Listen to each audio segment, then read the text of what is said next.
A pale and bloody arm flails in the air. The hand can grab nothing. The hand will grab nothing. Even if it could, it is too fearful a thought.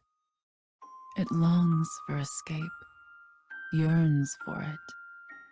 But if it is only going to break in the end, what is the purpose of obtaining it?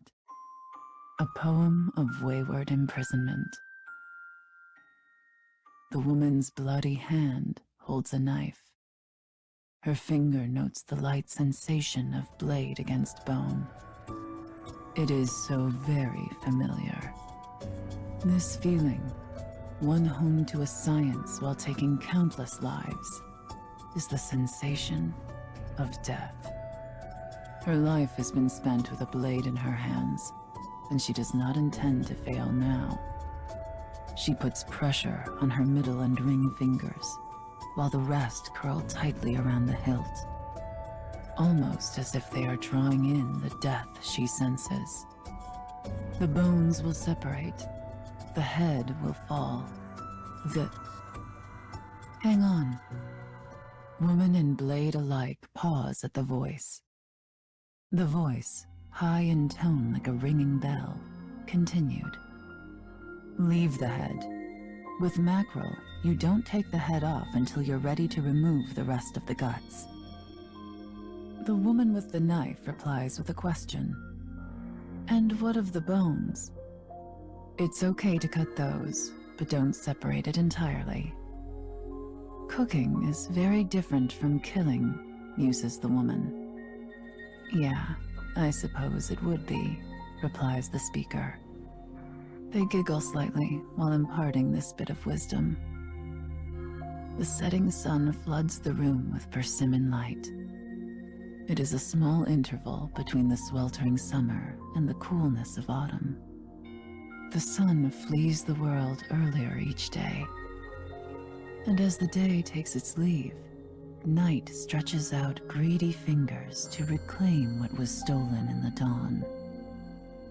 The speaker continues. Once you've taken out the innards, you can move on to the bloodline. Bloodline? The woman stands, knife in hand, and awaits an answer. She typically wielded her blade on a battlefield, not in a kitchen, and is unable to find a comfortable grip on the paring knife. Apparently it's muscle. See the dark red parts there? The bloodline. An apt name. A girl of about 16, the speaker, peers over the shoulder of the woman with the knife and smiles, her long hair fluttering. Does my cooking amuse you? Asks the woman. She stares at the cutting board as she says it, but her annoyance is clear. It is cute to see someone who's so cool in a fight have trouble with a mackerel. The girl grins as she says this, lighting up the room. Ashamed, the woman looks away. This only serves to delight the girl all the more. I'm obviously no expert, says the woman. I did not grow up doing such things. Yeah, well, I'd never done it either until that day. The woman knows this well. With nothing to say in return, she falls to silence. That day. The two of them know exactly what this means. 5 years ago, early summer. Heavy rain blanketed the sky. It was the day the assassin met the girl, her target. She was going to take her life, as she had countless others. The girl was ready to die. Perhaps she even sought it. But the woman did not kill her. Call it a whim. But that day, that whim, had brought them to where they are now. Theirs is a relationship forged in checkered fate. They had both cast aside their own lives to form this new one, where each day stretches out in quiet solitude. In the distance, A cricket begins to stir. "Hey, I'm sorry," says the girl. "I shouldn't have teased you. You're the only one who actually works around here anyway, so thank you. I really appreciate it." The woman turns to look over her shoulder at her young companion. Flattery will get you nowhere. Turning away once more, she utters a weak protest. But the girl knows this action is an admittance of defeat, and her radiant smile lights up anew. "Enough foolishness. Tell me what to do with this creature." "Well, you took the bloodline out, so now you have to wash it." The woman nods, picks the fish up off the cutting board, and dips it into a pail of cool water. Blood seeps out of the mackerel, staining the water a faint red.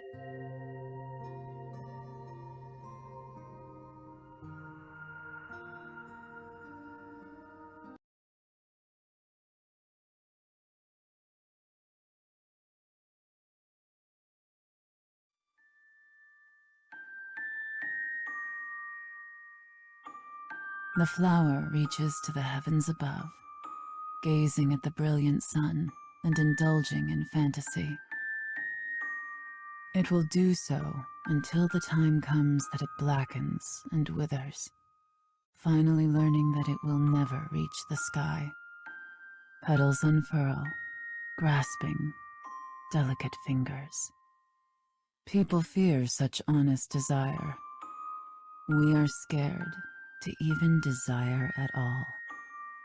A poem of forgotten imprisonment. The woman looks at the fillet in her hand. Making cuts and inserting salt seems like a method of torture. There are no deep feelings or regrets behind the words. She says them as simply as someone passing the time of day.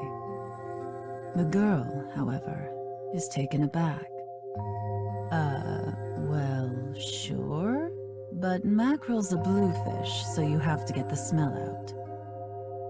She is attempting to teach the woman a dish called mackerel miso. It is not a particularly difficult dish to make, and perfect for teaching someone how to handle fish. This is why the girl selected it. Now we let it rest, correct? She confirms each step of the process with the girl. They had divided responsibilities since they began living together. The woman has learned well her young charge's skill in the kitchen. Yep, once the salt gets in there, it'll draw out the moisture. But the girl has not always been skilled at cooking. It was a task she threw herself into after meeting the woman, and her first few years were littered with failed attempts. But now, 5 years later, she has acquired much culinary skill. This is both a testament to her hard work and proof of the time the two of them have spent together.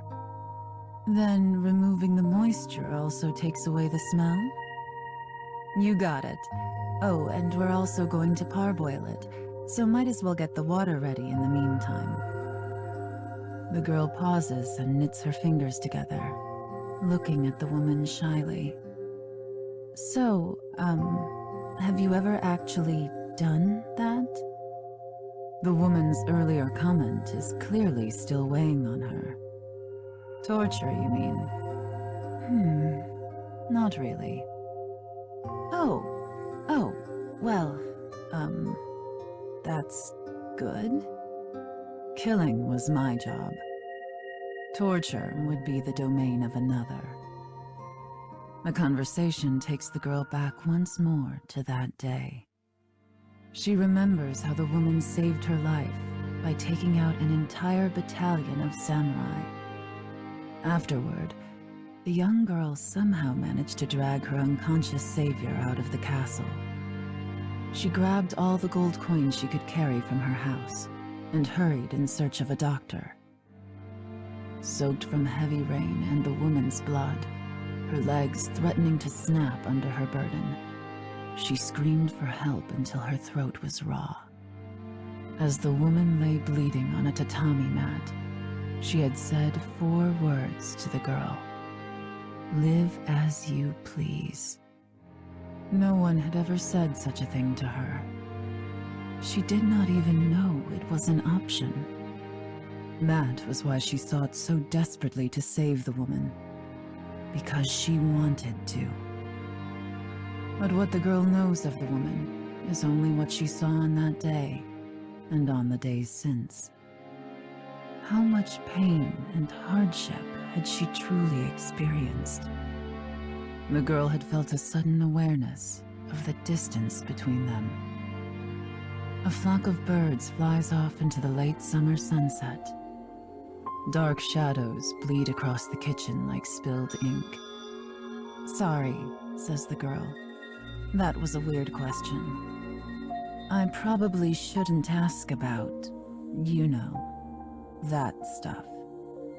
The woman does not think fondly of her past. The girl is very aware of this. But this night, it does not seem to bother her over much. It's all right. I don't mind the question. The girl hesitates. Yeah, but... She does not like being placated.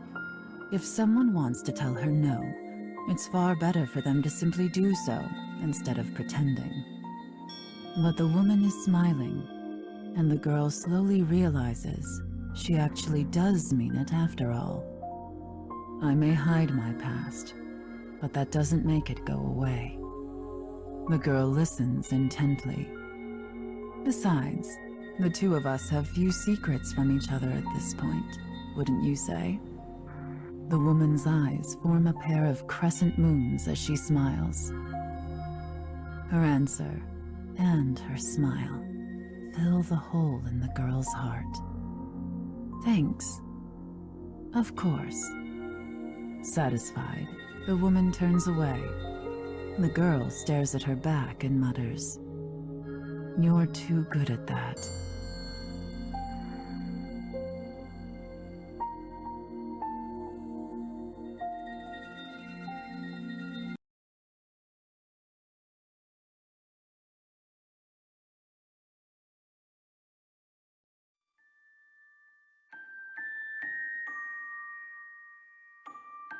Some say a flower is most beautiful when its petals begin to fall.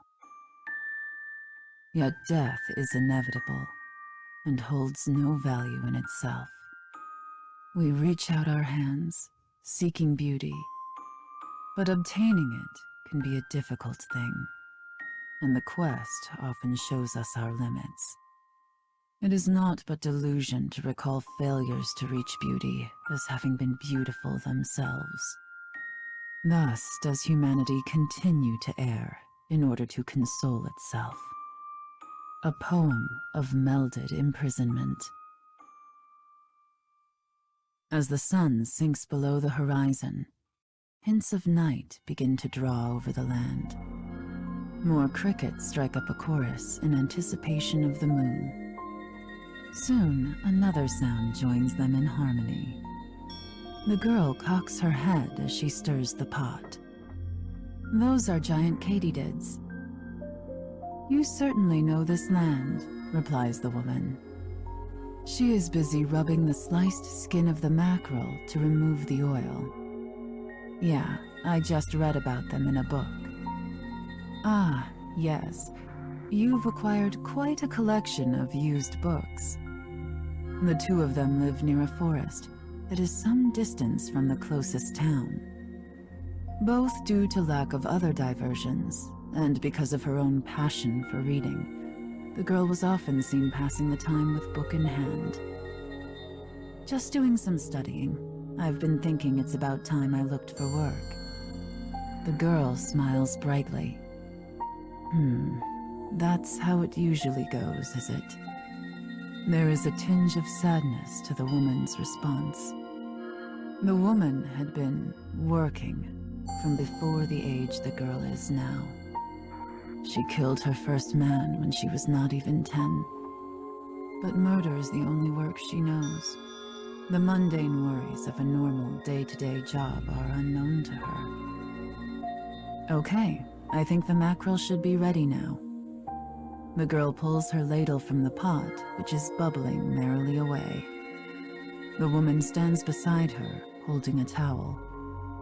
Go ahead and put it in there and let's give it a boil. Got it.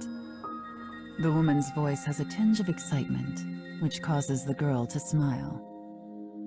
Wielding a large pair of cooking chopsticks even more uncomfortably than she did the knife, she manages to transfer the fillet to the pot. Make sure to put the skin face up. Like this. Yup. Now throw some ginger in there and put the lid on. The woman follows the girl's instructions with awkward movements. But the dexterity of her fingers is cause for wonder. Perhaps it comes from her horrifying past. So how is work, anyway?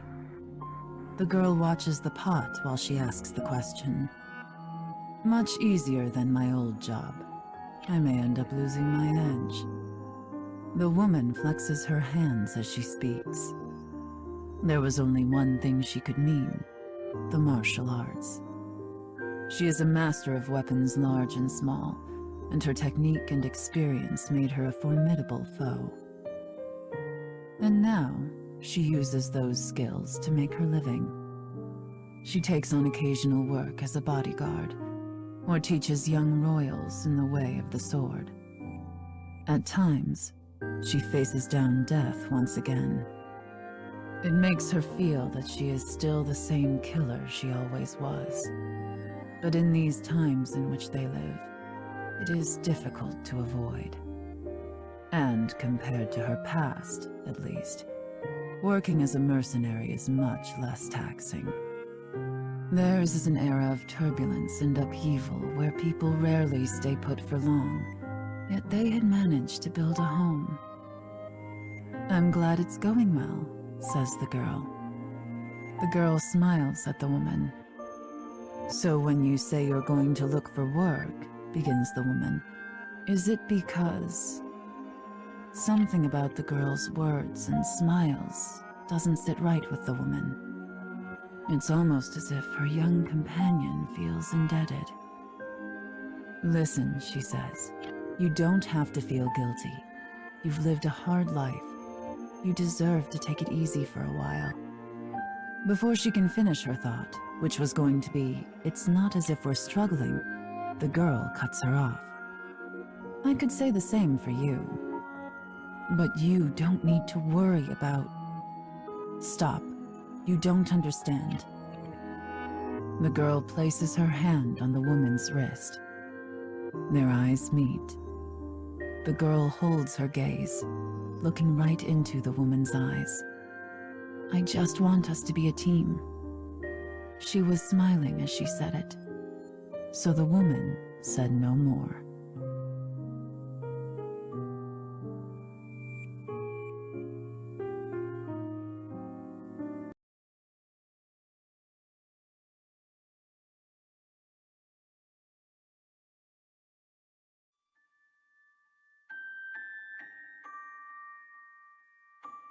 One earns many scars over a long life. There is much we learn, and much we regret, and none of us emerge unscathed. So long as we live, our scars continue to grow. Those who surrender to this truth eventually find themselves merely going through the motions of reaching out their arms. For the hand of an empty husk has no will to grasp anything. The reason flowers look so beautiful in our eyes. Sorry, is this done? The woman's voice breaks the silence as the girl dishes up spoonfuls of rice into bowls. Black night mingles with shades of azure, light purple, and crimson. The clouds in the west are dark, those in the east, light. The sky is a complicated palette, waiting for the upcoming darkness to sort itself. The setting sun turns mountains and trees into silhouettes. It sure is time to chow down. The girl answers the question in a firm voice, as if to emphasize they have finished. Nice. It looks delicious. Though she did have the girl's help, this was her first time having cooked a meal herself. Her eyes sparkled just as much as the girl's. The girl takes up some tableware and passes it to the woman. Well, you're the chef here. Time to serve up your creation. Is there a particular way it should be served? It's just a single dish of one type of food, and we're the only ones eating, so I guess it doesn't really matter. Using the ladle, she gently scoops up a portion of the well-boiled mackerel and places it onto the plates. She pours more of the broth over them and sprinkles chopped green onion on top. The dish is complete. The woman gazes at her plate as if truly moved. The scent of miso and ginger causes her stomach to rumble. It's getting pretty dark, so let's hurry up and eat. I've already set up the rest. As she talks, the girl carries the rice bowls and her plate to the living room. The woman follows, carrying her own plate. They arrange themselves on cushions and press their palms together in thanks. "Time to eat," cries the girl. "Time to eat indeed," replies the woman. Rice bowl in hand, the girl asks the woman a question. "Hey, so what made you want to cook today?" Though she had chosen the dish and provided instruction, it had been the woman's idea for them to do so. While she had helped in the kitchen over the past 5 years, she had never once mentioned wanting to cook herself. "Oh, I don't know," says the woman as she nibbles her rice. "Work just finished up early today." "Well, that, and..." The rice seems to stick in her throat, but she forces it down. "This was something I used to see a lot. It was something she experienced back when she was an assassin. I would see families talking about what to have for dinner, or parents cooking with their children, or..." She trails off, lost in thought. She had witnessed these scenes as she passed 2 missions or from them, peering at happy families behind lamplit windows. And for a child who had never seen her own parents smile, it seemed a world almost impossibly out of reach. "I thought I would never have a life like that." The woman sighs softly. The girl sits quietly and listens. "So I suppose I wanted to see what it was like." Once she says this, the woman casts her eyes down, seemingly at a loss for words. Silence spreads across the room. If not for the cries of insects, time would have no meaning. More silence. Finally, the woman breaks it. "I just wanted to stand in a kitchen with someone like we did today." She smiles to hide her embarrassment, something the girl has never seen her do before. "I see," says the girl. Her reaction is neutral, expressing neither sympathy nor empathy. She then asks a single question. "So, how's the food you made yourself?" "It is enough." They share a smile. Sweet, actually. More so than I thought it would be. The reason flowers look so beautiful in our eyes is because they do not know of surrender. Even with broken stems, they carry on. They look fearlessly toward the heavens, full of childlike wonder, until the moment their lives are snuffed out. And we are so envious of this, we find we must look away. A poem of eternal imprisonment.